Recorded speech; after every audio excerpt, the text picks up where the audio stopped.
La Comisión de Ecología Integral de INDOSOC les da la más cordial bienvenida a este webinar titulado Justicia Climática como Justicia Social en el marco del 40 aniversario de INDOSOC, con el objeto de difundir el magisterio de la Iglesia y el pensamiento social cristiano. El día de hoy con temas de ecología, o como dijera Papa Francisco, con temas del cuidado de nuestra casa común. Y quisiera yo enmarcarlo con un par de numerales de esta encíclica que pueda iluminar lo que a veces parece en otros medios que no tiene nada que ver y tiene mucho que ver.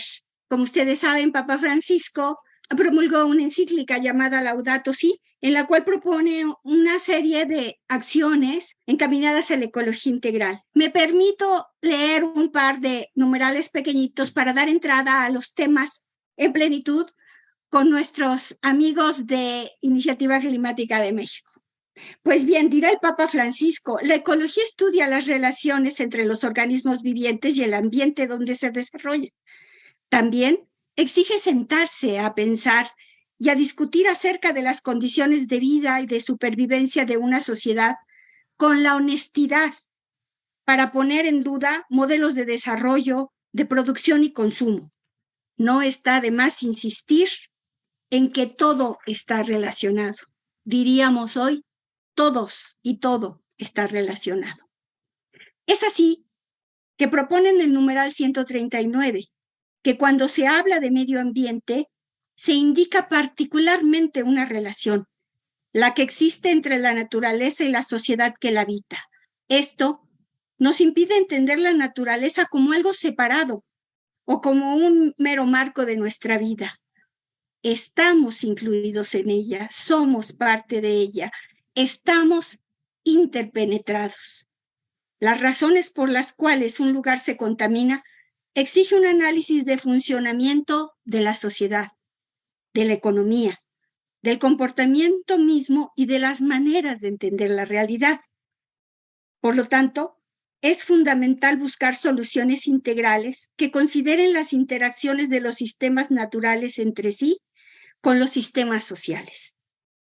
No hay dos crisis separadas, una ambiental y otra social, sino una sola y compleja crisis socioambiental.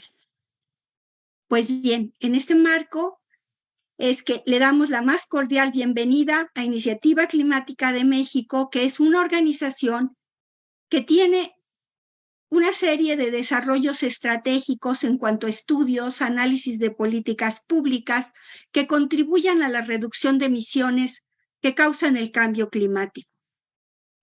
Son expertos y trabajan en la mitigación climática, se relacionan tanto con organismos gubernamentales como grupos empresariales, organizaciones de la sociedad civil, universidades, centros académicos, y claro, con INDOSOC, sus amigos y amigas. Entre sus áreas de trabajo están el área de transporte, caminando hacia el transporte verde, energía, hacia la descarbonización del sector energético, política climática, donde destaca la necesidad de un cambio transformacional de la política climática que se traduzca en metas y acciones puntuales para estabilizar las emisiones de gases de efecto invernadero a la trayectoria de emisiones compatible con el Acuerdo de París y la Ley General de Cambio Climático, evitar los impactos sociales del calentamiento global en las poblaciones más vulnerables y generar condiciones fiscales, regulatorias y de presupuesto para aprovechar la oportunidad económica que las políticas de bajo carbono ofrecen. Asimismo, está el área de soluciones climáticas basadas en la naturaleza.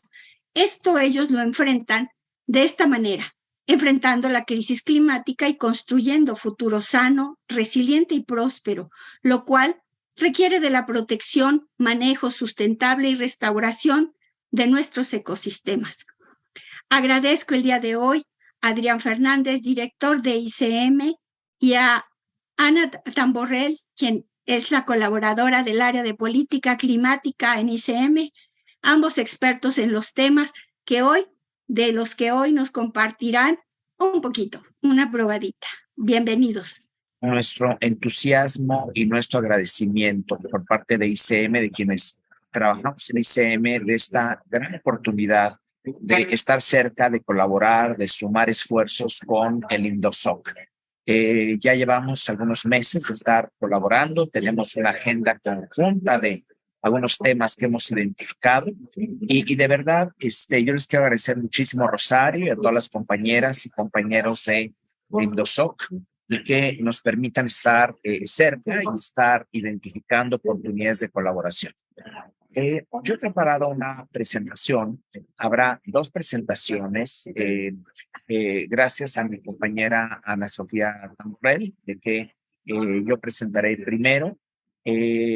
Voy a ir en aspectos un poquito más generales para que Ana después aterrice en aspectos más específicos vinculados con justamente el cambio climático, la equidad, el papel de los países, pero también el papel de los individuos.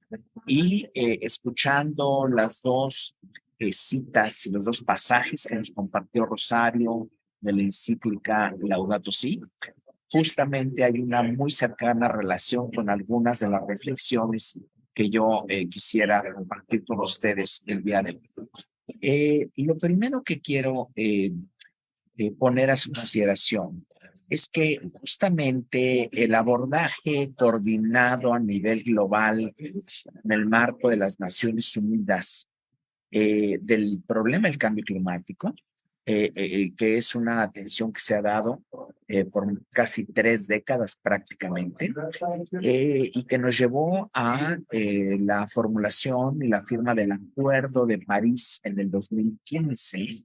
Lo que quiero llamar la atención en primer lugar, mi primer gran reflexión con ustedes es el Acuerdo de París y el abordaje del problema del cambio climático en el mundo.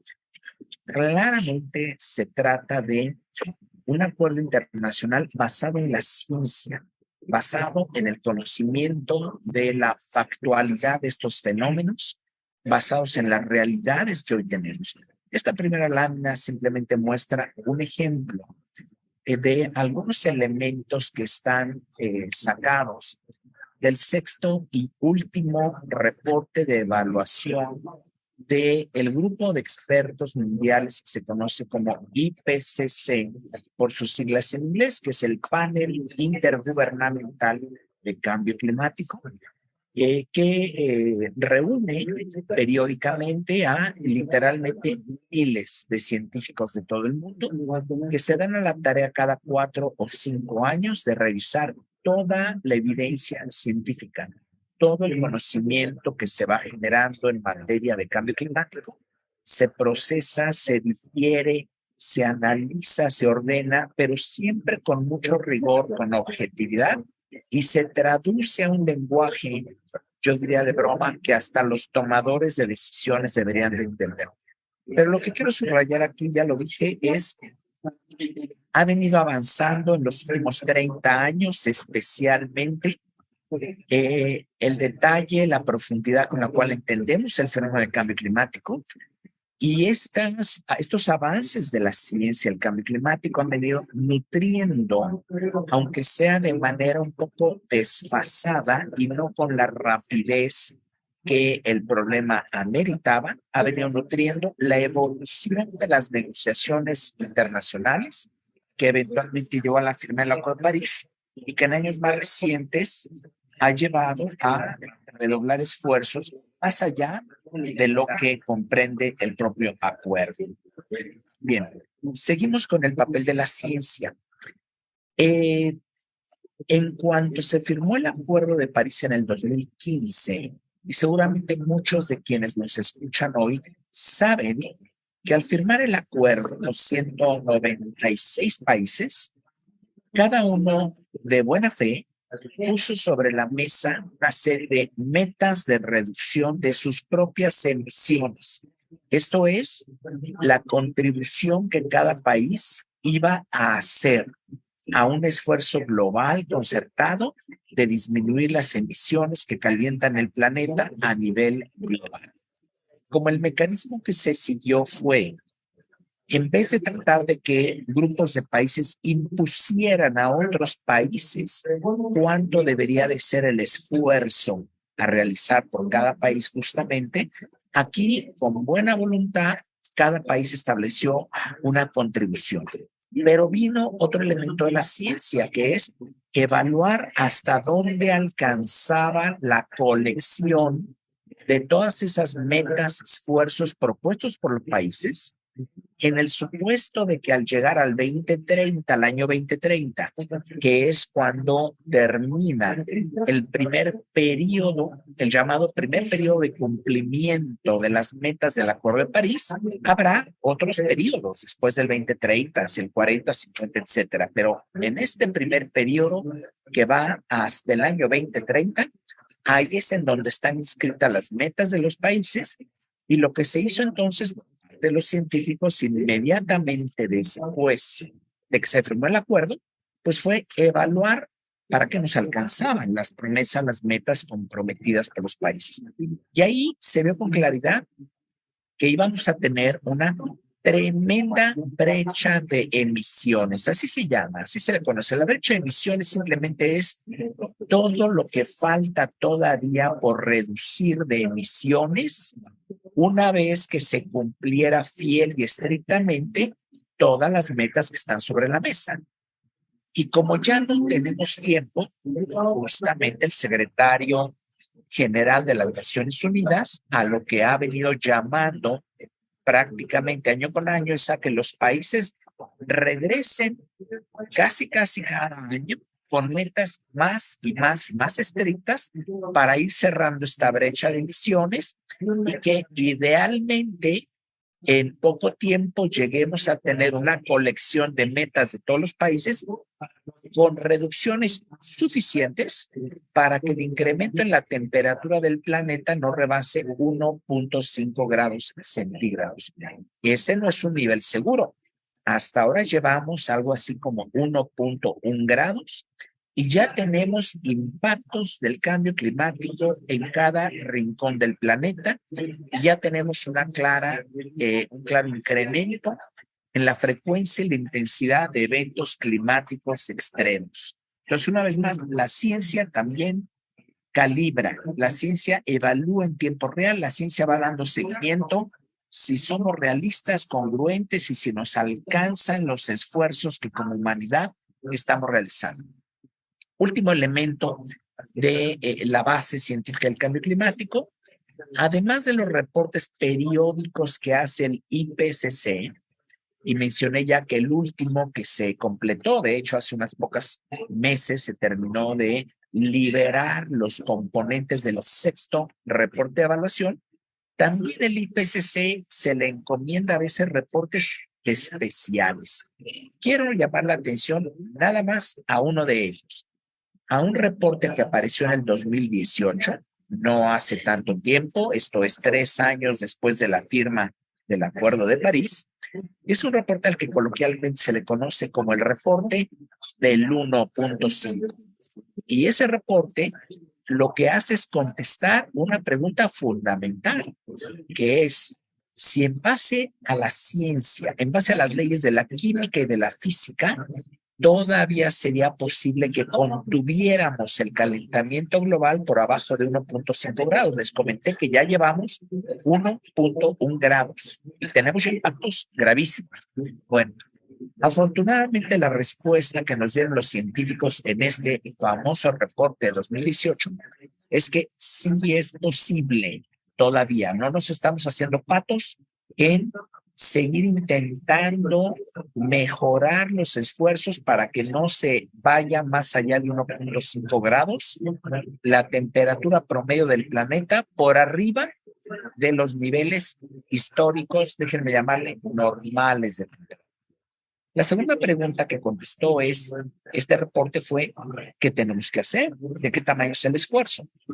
Y justamente aquí es donde vinieron unos hallazgos, unas estimaciones que vinieron a cambiar hace muy pocos años el entendimiento y el paradigma científico de lo que describe el fenómeno del cambio climático hoy en día, y es el último componente de esta lámina, que es, para no pasar de 1.5 grados, se estima que deberíamos de reducir en por lo menos 45% las emisiones del planeta comparado con lo que emitíamos en el 2010.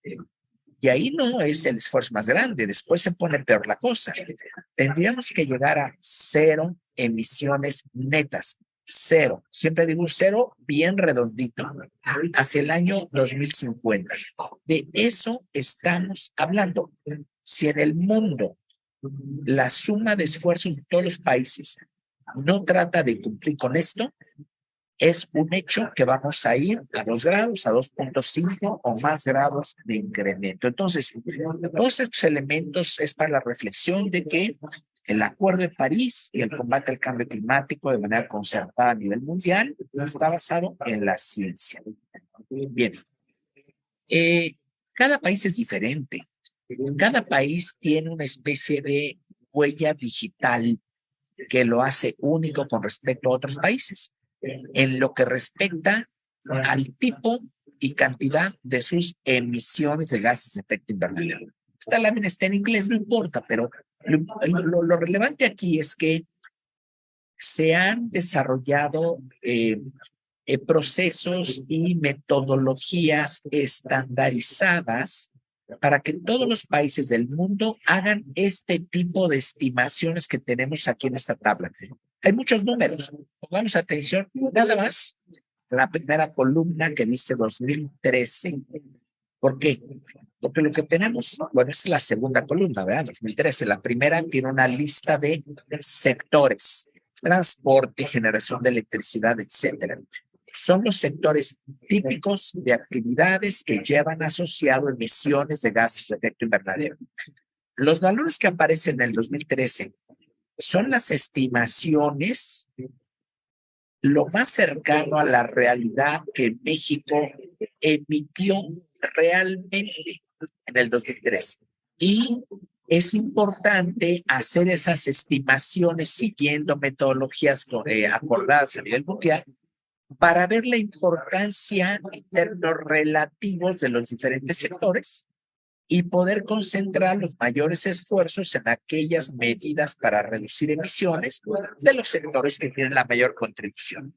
Ya no me voy a detener en estas cosas, lo dejo por ahí nada más como información.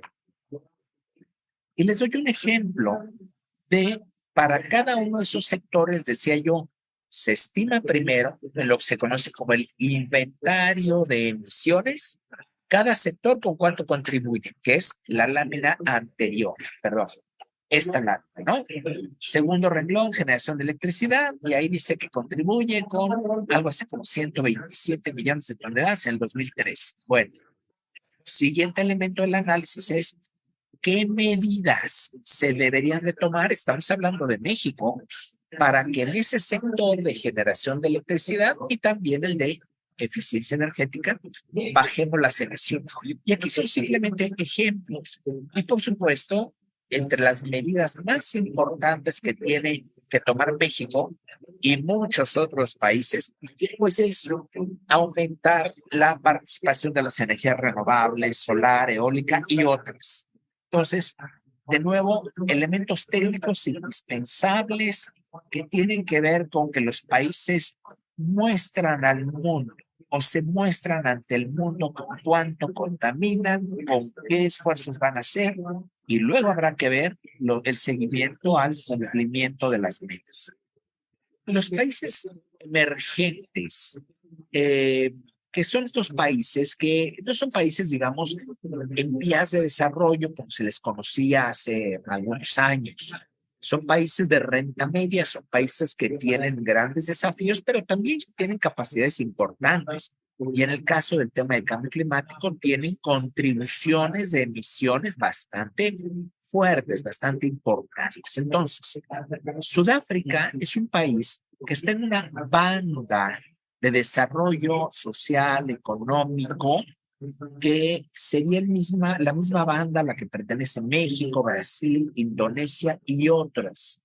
Y son países en los cuales van a tener también, porque tienen emisiones grandes, van a tener que bajar sus emisiones hasta cero a mediados de siglo, pero a diferencia de los países desarrollados y digamos ricos de Europa Occidental, de Estados Unidos, de Canadá, etcétera, estos países no tendrían por qué pagar la cuenta completa de sus recursos de llegar hasta cero emisiones a mediados de siglo.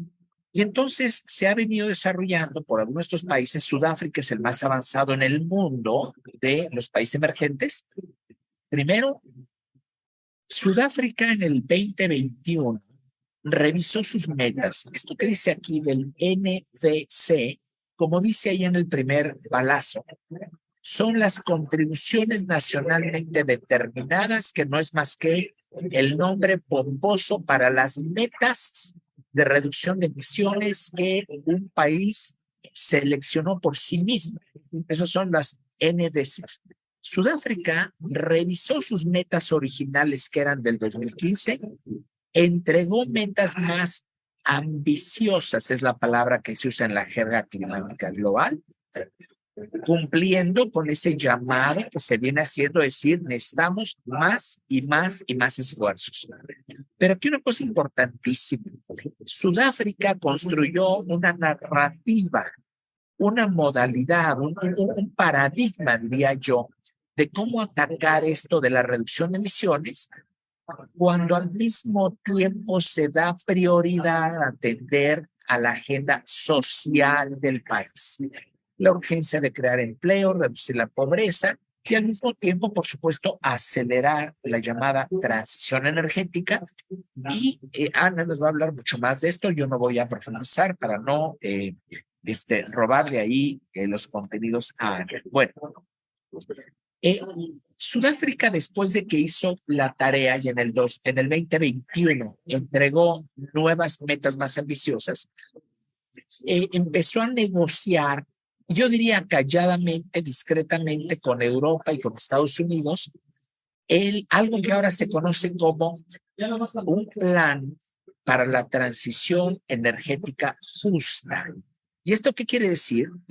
Que en todas las fuentes de emisiones vinculadas con energía, Sudáfrica ha identificado muchas medidas que se deberían implementar para bajar emisiones, pero maximizando los beneficios sociales de su población. Aquí es muy importante esto sí lo voy a subrayar y Ana lo va a profundizar. Una transición justa es aquella no solo que no deja a nadie atrás. Una transición justa es aquella que aprovecha y utiliza la indispensable transición energética acelerada, indispensable por el combate al cambio climático, como palancas para ayudar a corregir desigualdades e inequidades sociales históricas.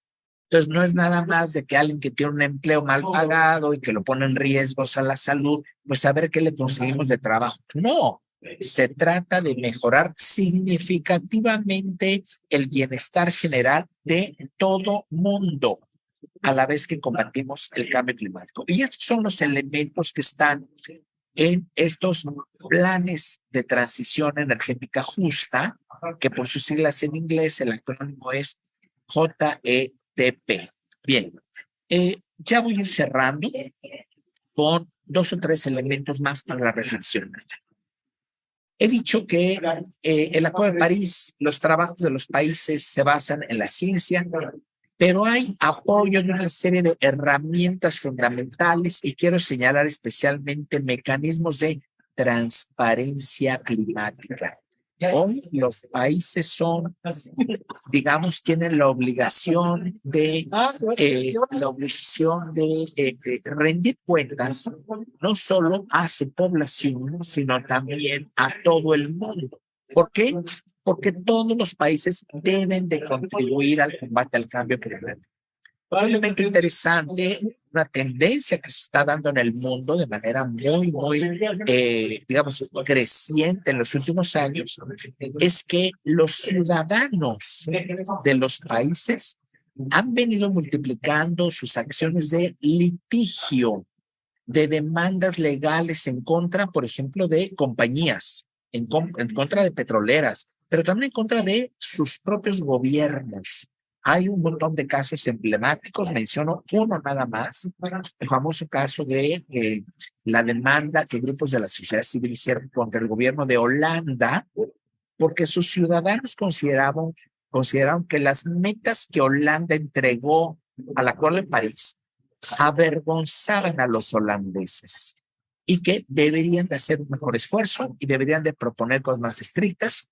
Y el equivalente a la Suprema Corte de Justicia en Holanda encontró que tenían razón los ciudadanos y el gobierno tuvo que de inmediato volver a regresar a revisar las metas y plantear mayores esfuerzos. Normalmente se analizan cómo está cada país del mundo en su contribución a las emisiones globales. México seguramente está ya entrando a los 10 mayores emisores del mundo porque estamos en un proceso de rebasar a varios países, incluyendo algunos de Europa, que tenían hace 15, 20 años mayores emisiones que México, pero ya empezaron su descarbonización y México sigue creciendo sus emisiones. Entonces, nuestras emisiones no son menores y esto el mundo lo sabe. Pero además ya lo explicamos que la ciencia nos dice que todos debemos participar. Por tanto, es poco serio que haya planteamientos, a veces desde el gobierno, por ejemplo, que digan que México no es una emisión importante, que México no tiene por qué contribuir, etcétera, etcétera. Esto es una tontería, es falso, pero además hemos estado hablando que México y otros países pueden y deben hacer más, pero de manera totalmente reconciliada con poner por delante las prioridades sociales. No se trata de sacrificarse por nadie más, al contrario, hacer todo aquello que le conviene al país a la vez que se reducen emisiones. Cuando vemos láminas como esto, pues vemos que estos países emergentes pues están lejos de las emisiones de China, de las emisiones de los países de Europa Occidental, Estados Unidos. Pero cuidado, porque en estos países, desafortunadamente, países emergentes, hay una enorme inequidad de la distribución del ingreso. Un porcentaje muy pequeño de la población, de hecho, si vemos esta lámina, los últimos 2 deciles de la población, que son realmente grupos muy pequeños en número, concentran la mayor cantidad de ingresos de manera muy desproporcional. Hasta arriba tenemos el ingreso, ¿no? Intervalos, niveles de ingreso. Y mi punto es, la gran mayoría de los mexicanos tiene ingresos muy modestos, un porcentaje muy pequeño que suele ser menor del 5 o 3% en estos países como México tiene una proporción muy grande de ingreso. Y aquí viene un vínculo fundamental con cuestiones de equidad. Las personas, las familias de alto ingreso normalmente tienen una huella de carbono muy grande. De hecho, la huella de carbono de los deciles de mayor ingreso de la población en México, sus niveles de emisión son mucho mayores que el promedio de emisiones de un europeo o de un estadounidense. Entonces, cuidado cuando escuchemos de que Brasil, México, Indonesia, no tienen que hacer nada, esperemos 20 años. No, para empezar de manera inmediata, apelando a una concientización y a la aplicación de principios éticos de igualdad y, ¿por qué no?, de la doctrina cristiana. Aquí yo creo que sería una obligación, empezando por las personas que tienen la capacidad económica de actuar, esa misma capacidad económica que los llevó a generar, y no lo digo como una culpa de ningún tipo de cosas, una capacidad económica que los llevó a patrones de consumo y de vida que lleva asociada una gran huella de carbono. Bueno, esa misma razón que es un ingreso bastante alto, los puede llevar, si les ayudamos, a que sean los primeros en descarbonizarse y contribuir a que toda la población, y además la población más pobre, la más vulnerable ante los impactos del cambio climático, que todas puedan beneficiarse. Por último, les dejo una reflexión de un economista británico muy conocido que cuestiona mucho desde hace décadas el modelo de crecimiento económico donde lo que hay que hacer es producir más bienes y consumir más bienes, porque entonces la maquinaria va a seguir funcionando. Y nos dice Tim Jackson en una conferencia que pueden encontrar en las conferencias de TED en YouTube. Esta es una traducción de una frase que él dijo ahí que a mí me gusta mucho y dice más o menos así: el modelo económico basado en el consumismo extremo se trata de, y dice Tim Jackson, es una historia sobre nosotros las personas a quienes nos convencen de gastar dinero que no tenemos en artículos que no necesitamos para causar buenas impresiones pasajeras en personas que no nos importan. Con eso terminaría mi presentación.